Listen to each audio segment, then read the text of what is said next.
మన దేశంలో అయితే భారతదేశంలో ఎమర్జెన్సీ విధించిన ఇందిరాగాంధీని దేవతగా కొలిచినటువంటి వాళ్ళు ఉన్నారు. ఆవిడ ఎమర్జెన్సీని తప్పుబట్టి ప్రజలందరూ వ్యతిరేకించి ఉద్యమించారు. ఎందుకు ఆవిడ ఎమర్జెన్సీ పెట్టింది? ఆవిడే అనర్హురాలయ్యి పార్లమెంట్లో పదవి పోతుంది, ప్రధానమంత్రి పదవి. కాబట్టి దాన్ని కవర్ చేసుకోవడానికి ఎమర్జెన్సీ పెట్టుకొచ్చింది.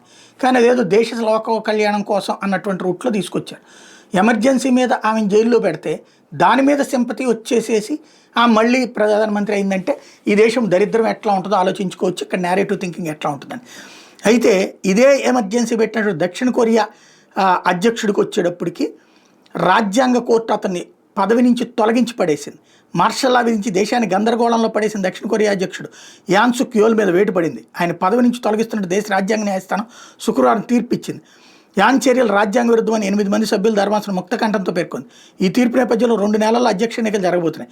మార్షల్ లా విధించడం ద్వారా యాన్ రాజ్యాంగాన్ని ఇతర చట్టాలు ఉల్లంఘించారు. అత్యవసర డిగ్రీలు జారీ చేసి అధికారాన్ని దుర్వినియోగం చేసిన పూర్వఘటనలు మరోసారి గుర్తు చేశారు.